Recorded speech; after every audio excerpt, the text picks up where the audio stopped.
Hello, and welcome back to Shiksha. Today, we are going to look at what happens to the future value of an annuity if we change the conditions. So especially, we are talking about changing the term, the interest rate, and the amount of each deposit. What does that do to the future value of an annuity? We're going to determine that through an investigation using technology. So look at what happens when we change the conditions. Let's start off with creating a baseline of an annuity. Let's say every month you save up $500. You do this for 8 years, and your money grows at 6% per year, but it compounds every month. And it's the same rate that you're making your deposits. What would the future value be? Let's determine that. This is making regular deposits. It's an investment product. So this is the definition of an annuity. And we know to find the future value of an annuity. Here's our formula. Where R stands for the regular deposit amount, which in this case is $500. Let's see here.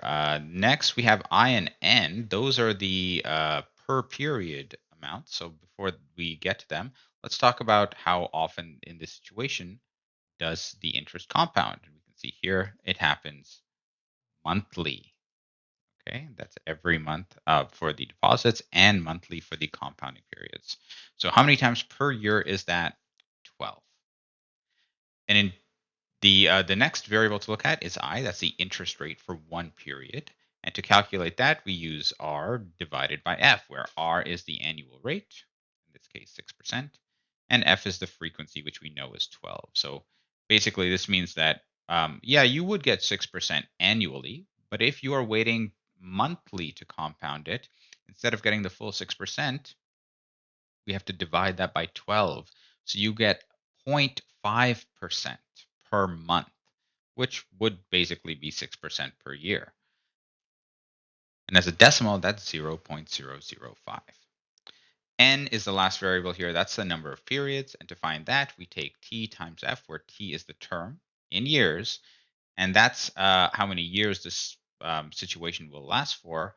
But we are, of course, going to deposit $500 every month. So that is a total of 8 times 12, or 96 deposits, 96 periods, where at the end we make a deposit and then it grows by 6%, compounded monthly until the next month, where all of that process repeats again. We're going to find what is the future value of all of this just by plugging these values into this formula and then putting that into our calculator. It should give us $61,414. So that's the future value. Just to recap, if you save $500 a month for 8 years and you get an annual interest rate growth of 6%, and that compounds every month, with those conditions, the future value, the amount of your investment would be $61,000. Now, while that may be true, keep in mind that we did actually save our own money. So, how much of this is actually profit that we made? Why did we do all of this in the first place if the benefit is not that high? Well, let's find out what that benefit is. And the way we calculate the interest portion of this is we take the future value and we subtract all of the deposits we made. How many deposits did we make? We made 96 deposits of 500 each. So we multiply those and we subtract that answer from the future value. That would give you $13,414.27 approximately. If we take this future value and we subtract the total of our regular deposits, which would be, if you multiply these two, you get $48,000 of our own money. So 13,000 is the interest. Now, what happens if we change the rate from 6% down to 3%? Do we still make this much profit? I think we would certainly make less because the interest rate is, going down. But how much less? That's part of what we're going to explore today. So pause the video here, take a minute to see if you can find the future value and the interest if these are the conditions. Notice everything is the same except the rate is down. Well, if everything is the same except the rate, we're going to just take the rate 6% down to 3% divided by 12. And all of the other values are just going to remain the exact same in our expression here. Just the value of I has changed. And the future value for that, if you put that into your calculator, you'll get is $54,000. And if we subtract the $48,000 that we put in ourselves, we find that the profit is just $6,000, not 13. Well, what if we bump the interest rate up? Can we get a lot more money? Does it increase in, just by a linear amount? Well, again, I'm just going to have the exact same formula, except instead of or for I, instead of being 0.005, it's 0.075 because we took 9% and divided it by 12. And then when I evaluate all of this, I got $69,928.08. How much of that is just interest? Well, I'm going to subtract my 48,000 that I put in to find out $22,000 of interest over here. Let's take a quick look at these numbers now to see if it's really worth it to go for higher or lower interest rates. Here's a quick chart of what we just did. Basically, if the interest rate was 3%, we put in 48,000 and we ended up with 54,000. So we made an extra 6,000 in profit. If we increase that to 6%, so we increase it by 3%, then our interest went up by $7,000. If we went up by the exact same percentage rate, just another 3%, notice that our profit, it didn't go up by 7,000. It went up by 8,500. So it went up even faster. So one thing to take away from this is, hey, the growth of my profit as the interest rate increases, it's not linear. It actually is increasing faster and faster and faster. Increasing the interest rate, of course, increases the total interest, but it does that in a non-linear fashion. Let's go back to the start here, where we have that original baseline annuity. We calculated its future value, we calculated its interest. Now, what happens if we keep the interest rate at 6%? Well, we change the term from 8 to 4 years. Pause the videos here and see if you can figure out what is the future value if we reduce the term to 4 years. Well, let's see. All of the other things would be the same, except in my formula, only the number of periods would change from 96 down to 48 months. From 96 months to 48 months, because, well, we're only waiting for 4 years, not 8. The future value would be $27,000. And hopefully this is the number that you got as well. And hopefully for the interest, when you subtracted the $24,000 of our money that we put in, we see that, hey, we only made 3 grand in profit. Not a huge amount compared to the 24 that we put in. But in the next situation, or in our original situation, we made 13,000. And that was putting in $48,000 of our own money and ending up at 61,000. Now let's see what happens when we increase it. Okay, does our profit go up by a significant amount? Change the term to 12 years and see if you can find the future value and the total interest. Well, the interest rate hasn't changed, but the number of periods has again. It has gone from 96 months to 144 months. And so our formula, again, only that part needs to change to 144, and it evaluates to, whoa, $105,000. And of that, of course, we were saving money for 12 years, so we put in a lot more of our own money, but there's still a $33,000 profit.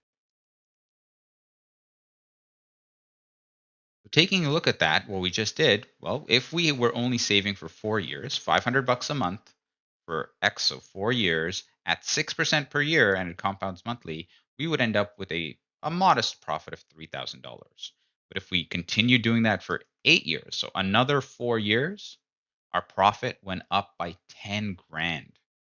It more than four times what it used to be. And if we go for another 4 years, well, sure, we will have put in a lot more money by now, but just the profit alone, the interest, would be almost $20,000, which is, a considerable, it's even more of a difference than we did going from 4 to 8, going from 8 to 12. It's almost $10,000 more than the increase in here. So it seems like when you increase the term, that increases the total interest by a lot. That did quite a significant amount. And let's go back to our baseline for just one last thing. What happens if, how would we change the amount of each deposit? How would that affect the total amount owed?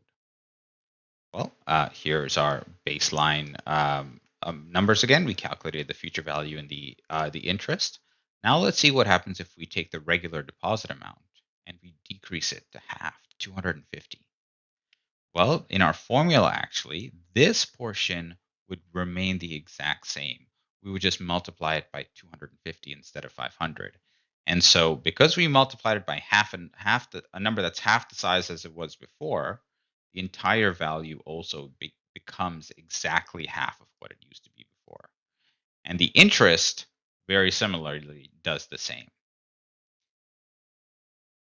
Very similarly, if we increase the regular deposit amount to 750, well, see if you can find out the future value in the total interest here.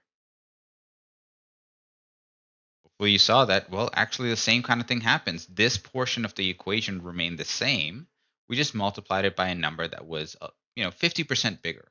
And so this should have gone up by 50% as well, and it did. This is 1.5 times this. That's the future value. And so the interest also went up by 50% if you calculate that. So what do we see here? When we increase the payment size, that does increase the amount of interest that we make, but it does that proportionally. So that does that in a linear way. If you save twice the amount of money, you will earn twice the amount of profit, assuming the interest rate and the term stay the same. Okay?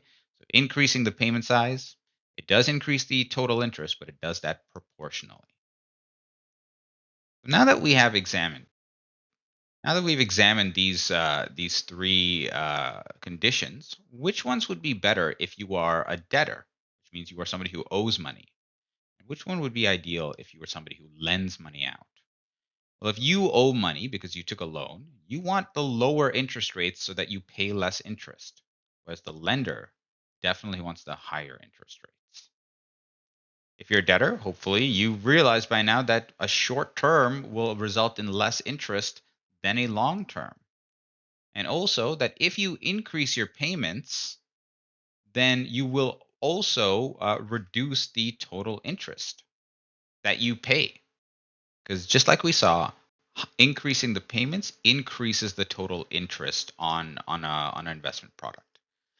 Whereas if you're lending people money, if they give you low payments, that's okay with you because that's going to just increase the total interest that you earn overall.